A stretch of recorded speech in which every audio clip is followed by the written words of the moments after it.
ازيكم حبايبي عاملين ايه؟ ورجعت لكم تاني مع الجزء التاني. قلت معاكم ان شاء الله هنقفل مع بعض السبعة بتاعة الجيليه اللي احنا بنعمله بالمنظر دوت، اللي احنا عاملينه خطوة بخطوة مع بعض. طبعا اهم حاجة يا ولاد ان احنا نقيس المقاس بتاع الطفل بتاعنا، تكون معاكي المزورة. طبعا انا كنت عاملة الطول دوت من هنا قبل القمر، كنت عاملاه 18 سنتي كده بالمنظر ده. بتجيبي المزورة بتاعتك وتقيسي اهو، كنت عاملاه 18. وهنا الباقي عملته اللي هو القمر بتاع الجيليه بتاعي اهو. طبعا عملنا في الجزء اللي فات مع بعض وريتكم برواز الجيليه بالمنظر الجميل دوت. طبعا بنعمل الناحية التانية برضو بالمنظر دوت. هبدأ معاكم بقى الياقة. بصوا بقى برضو بنعمل لها برواز ازاي اهو. بنجيب الخيط كده اهو من النص هنا كده، او عايزة تجيبيها من هنا مفيش مشكلة برضو اهو. وبنروح عاملين ايه؟ بتربطي ربطة بسيطة كده اهو. بنربط الخيط اهو عشان ما يفكش مننا اهو بالمنظر دوت. طبعا بناخد الخيط الزيادة ده اهو تحت الشغل بتاعي هنا. هعمله برضو ايه؟ هعمله بالبرواز برضو العمود بلفة اللي انا عملته على الايه الباط بتاع الجيليه بالمنظر ده كده اهو.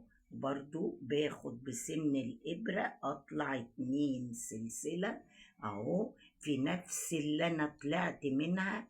ابدأ اعمل عمود بلفة اهو بالمنظر ده كده اهو.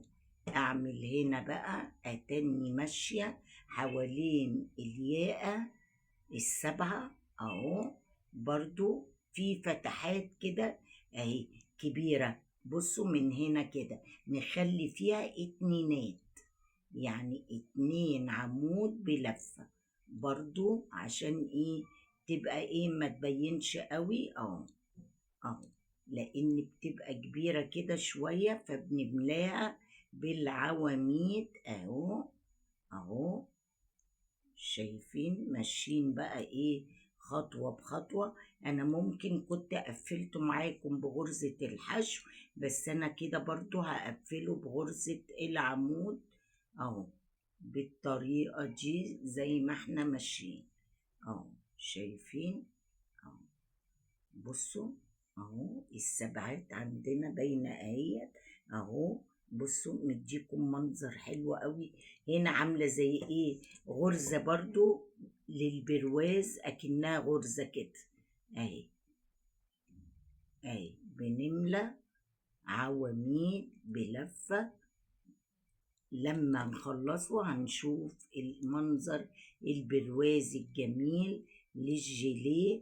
طبعا الجيليهات دي بقى بتبقى ايه؟ للوقت اللي هو بيبقى مش ساقعة قوي، تلبسيها كده للطفل كده على تيشيرت على قميص.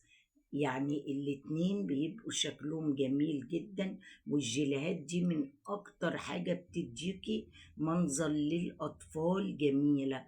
طبعا ده يمشي صبياني لان لونه يمشي صبياني.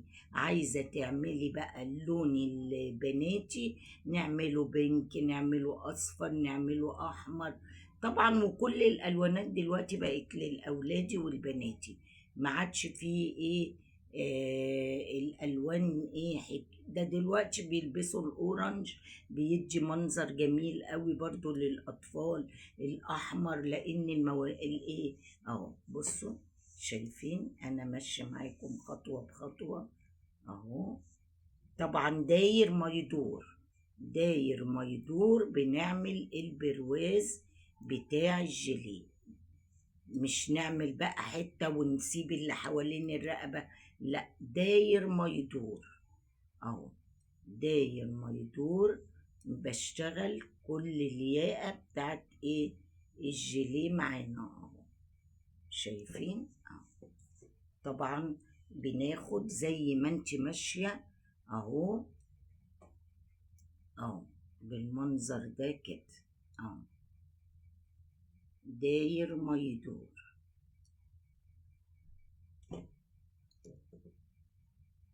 اهو.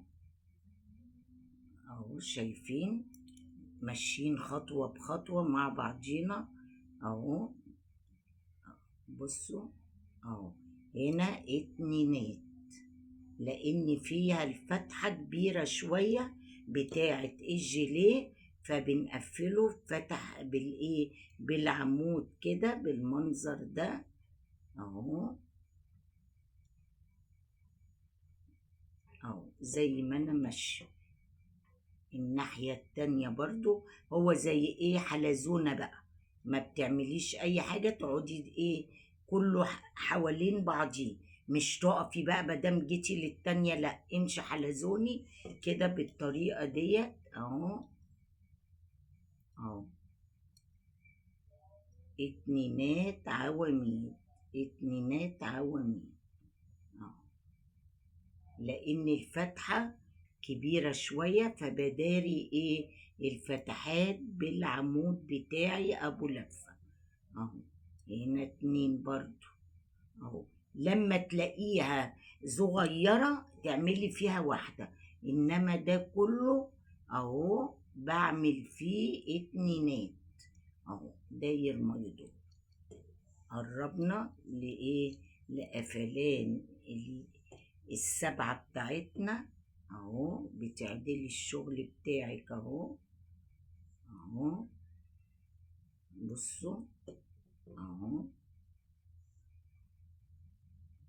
اهو نعمل اتنينات اهو بالمنظر ده كده.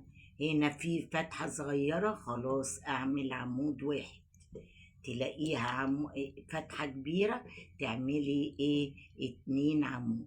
خلاص جينا هنا هقفل هنا بقى ايه، اعمل هنا برضو فوق العمود ده عمود اهو، وباجي هنا في تالت سلسلة من فوق اقفل بغرزة منزلقة واعمل ايه غرزة تثبيت، واقطع الخيط بتاعي بالشكل ده اهو. بصوا بصوا المنظر بتاعها بقى جميل ازاي اهو. بصوا السبعة بقت شكلها رائع رائع، وادي من هنا اهو داير ما يدور. طبعا انا بقى عايزة اداري الخيط ده معاكم. بصوا بتخشوا من ورا الشغل كده من جوه اهو، بنجيب الخيط بتاعنا كده اهو. اهو بالمنظر ده اهو، تدخلي بسن الإبرة كده اهي، ونجيب الخيط من تحت اهي. عايزة اهي معلش الإبرة اهي، بنجيبها كده اهو في كل حتة بقى ايه، هي بس تثبيت اهو اهي. بصوا تثبيت بس للشغل عشان يدينا منظر حلو، وتقصي بالمنظر ده كده اهو. الحاجات بقى الزيادات اللي جوه دي بتقصيها، تقعدي تنضفي معاكي بقى الشغل بتاعك اهو.